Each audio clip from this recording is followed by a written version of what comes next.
The Little Match Girl Story. It was New Year's Eve. It was cold.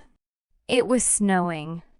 The girl selling matches was walking in the cold and snowy streets and loudly said, "Matches! I have matches. Please buy them." But no one paid attention to her. Everyone was rushing past him and leaving. A woman was found from a distance.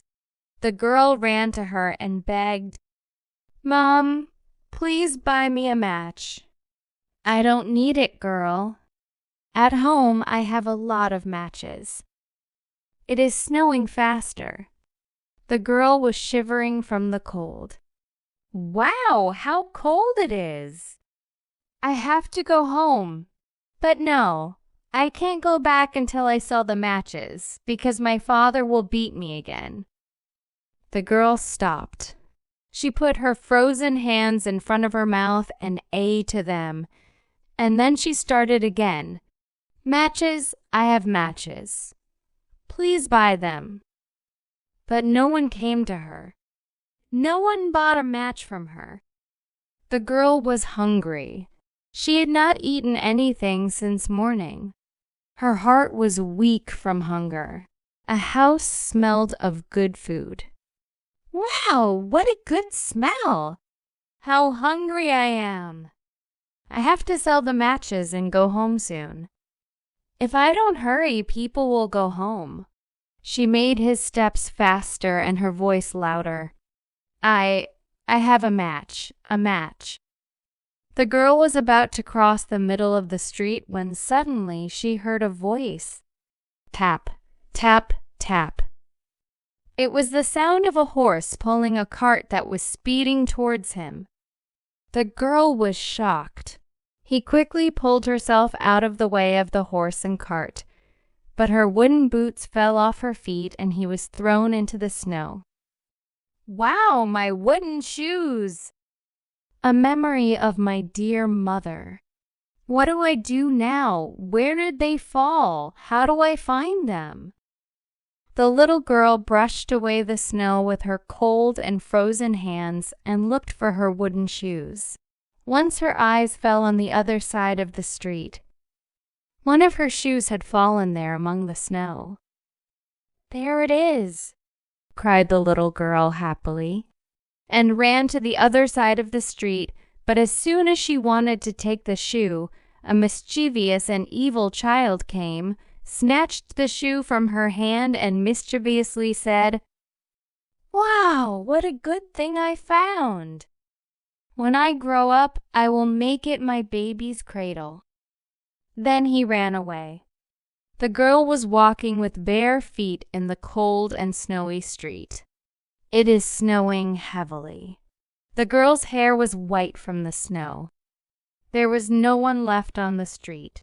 Everyone had gone to their homes. Light shines from the windows of the houses. The laughter of children who are happily waiting to eat their mother's cooking could be heard. The girl who sold matches sighed and said, "They are happy. I also loved my mother's cooking. How happy I was when she was alive." Her legs were numb from the cold. She wanted to go home, but she still hadn't sold a single match. She could no longer take a step. She sat under the porch of a house. She tried to warm her hands and feet with her breath, but it was useless. It was not warm. The girl said to herself, "I'm cold. I'd better light a match. Maybe I'll warm up a bit." Then he pulled one of the matchsticks to the wall. The match was lit, and in the middle of its flame, a warm and bright heater appeared. The girl said happily, "How good! Now I can warm myself with this heater."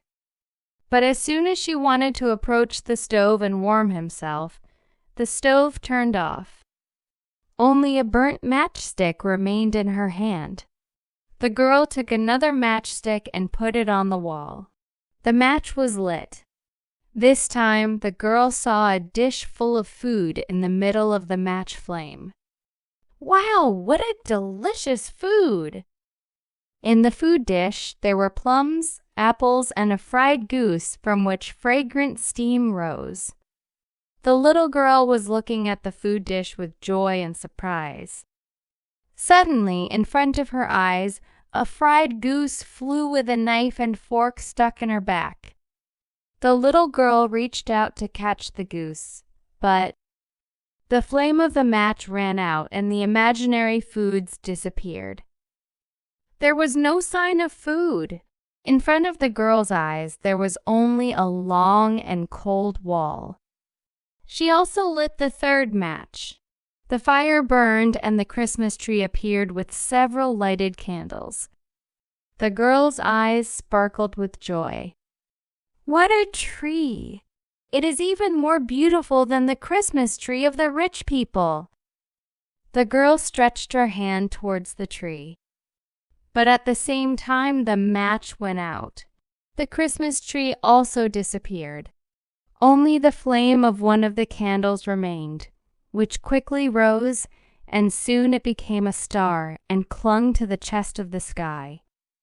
It was as if they had painted a Christmas tree in the sky. The little girl was looking at the sky in wonder. How beautiful it is! And suddenly she saw that a star separated from the sky and fell down.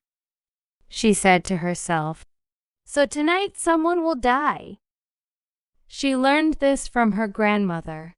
Grandmother used to say when she was alive, "If a star falls to the ground, it means that someone will die and his soul will go to God." The little girl remembered her kind grandmother and said softly, "Grandma, I miss you so much." She also lit the fourth match. At that time, in the middle of the fire, she saw his kind grandmother.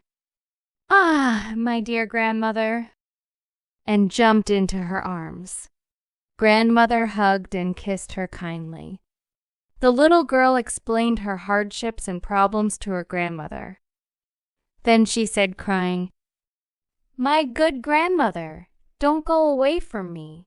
I know, when the match goes out, you'll disappear like a hot stove and a roast goose and a Christmas tree, won't you?"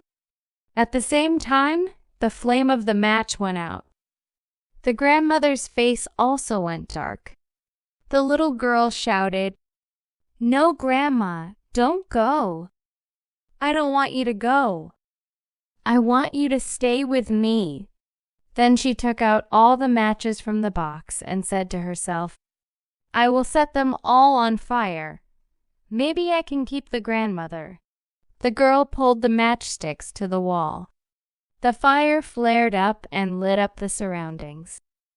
In the light of the fire, the grandmother's face was found again. "My good grandma, my dear grandmother, don't leave me alone," cried the little girl. Grandma smiled. Then he gently hugged the girl. In the black night sky, a bright and luminous path opened. In this bright way, the little girl and her grandmother went higher and higher. "Grandma, where are we going?" "We are going to heaven, baby." "Paradise? What kind of place is heaven?" "Heaven is a warm place full of flowers. It is full of delicious food. New. Your mother is there too. He is waiting for you now. From now on, the three of us live happily together. Your difficulties and problems are over, my dear." The little girl's heart was filled with joy. He felt very happy. Then she slowly closed his eyes. In this way, the girl flew to God. She became a star in the night sky. The night ended. The sun rose. The bells rang and announced the approaching delivery of the year. People who came to the street saw the girl lying on the ground with her eyes closed. They ran and informed the doctor, but the girl's body was cold. "He left this world hours ago," Her lips were like red apples. It had a beautiful smile on it. It was like falling into a blissful sleep. It was full of burnt matchsticks. A bunch of burnt matches could be seen in her hands. Someone said, "Oh, God, this kid wanted to warm himself with a match fire?" Tears rolled in people's eyes. In the meantime, a woman's voice was heard crying. She was the same woman who the little girl had asked to buy a match the night before. The woman's voice could be heard in the middle of her crying. "Forgive me. I'm sorry, my poor girl. If I had bought a match from you last night, maybe this wouldn't have happened." A few people sighed and fixed their sad eyes on the ground. They were the ones who had seen the girl the night before and had not bought a match from her. People lifted the cold body of the girl and took it to the church. Everyone prayed for the peace of her soul, but no one knew what beautiful thing the little girl had seen in the flame of the matches and with what great joy she had flown to the sky. Now he was in heaven, with her mother and grandmother. They had celebrated the new year in heaven. Maybe if people listened well, they would hear the girl's laughter and happiness from heaven.